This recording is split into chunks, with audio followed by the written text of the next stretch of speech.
My name is Cassie. I am 23 years old. I graduated as a qualified nurse this year and was given my first position as a home nurse. My patient was an English gentleman in his early 80s who suffered from Alzheimer's. In the first meeting, the patient was given his record, and from it I could see that he was a convert to the religion of Islam, therefore he was a Muslim. I knew from this that I would need to take into account some modes of treatment that may go against his faith, and therefore try to adapt my care to meet his needs. I bought in some halal meat to cook for him and ensured that there was no pork or alcohol in the premises, as I did some research which showed me that these were forbidden in Islam. My patient was in a very advanced stage of his condition, so many of my colleagues could not understand why I was going through so much effort for him. But I understood that a person who commits to a faith deserves that commitment to be respected, even if they are not in a position to understand.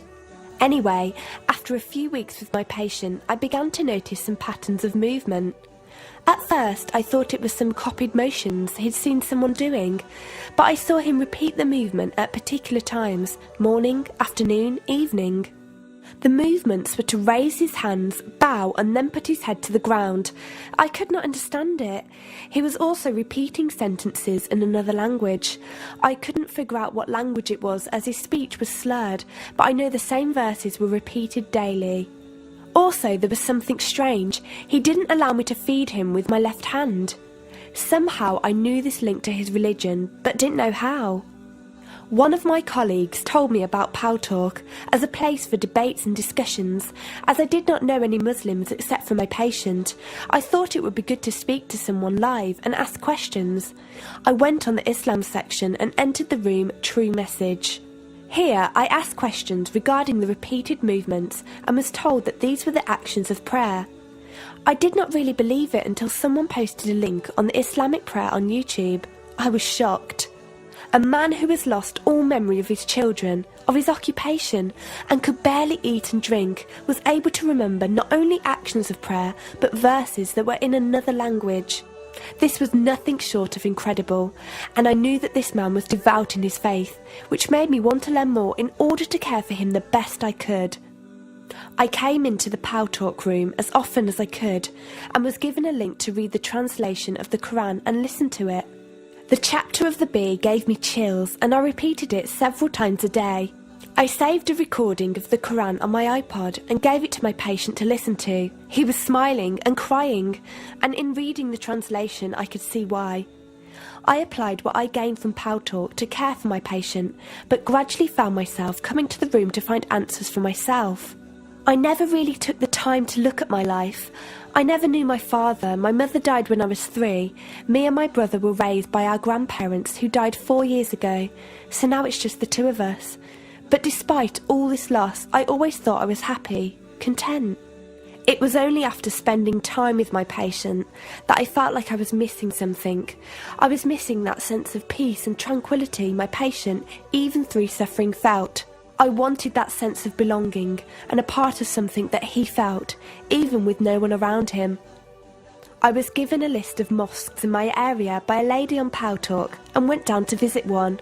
I watched the prayer and could not hold back my tears. I felt drawn to the mosque every day, and the imam and his wife would give me books and tapes to welcome any questions I had.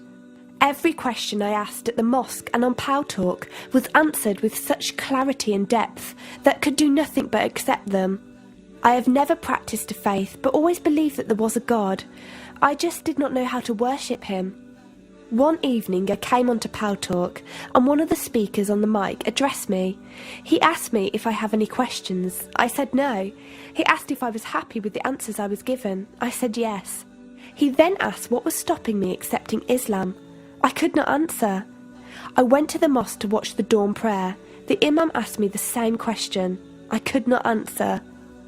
I then went to tend to my patient. I was feeding him, and as I looked into his eyes, I just realised he was brought to me for a reason, and the only thing stopping me from accepting was fear. Not fear in the sense of something bad, but fear of accepting something good and thinking that I was not worthy like this man. That afternoon I went to the mosque and asked the imam if I could say my declaration of faith, the Shahada. There is no God except Allah. Muhammad is Allah's messenger. He helped me through it and guided me through what I needed to do next. I cannot explain the feeling I felt when I said it. It was like someone woke me up from sleep and sees everything more clearly. The feeling was overwhelming joy, clarity, and most of all, peace. The first person I told was not my brother, but my patient. I went to him, and before I even opened my mouth, he cried and smiled at me. I broke down in front of him. I owed him so much. I came home and logged onto Paltalk and repeated the Shahada for the room. They all helped me so much, and even though I had never seen a single one of them, they felt closer to me than my own brother. I did eventually call my brother to tell him, and although he wasn't happy, he supported me and said he would be there. I couldn't ask for any more. After my first week as a Muslim, my patient passed away in his sleep while I was caring for him.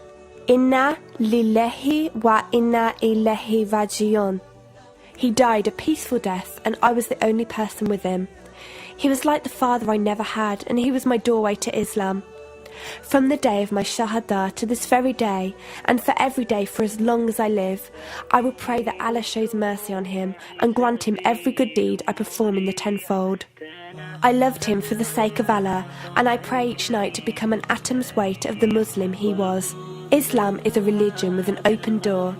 It is there for those who want to enter it. Verily, Allah is the most merciful, most kind.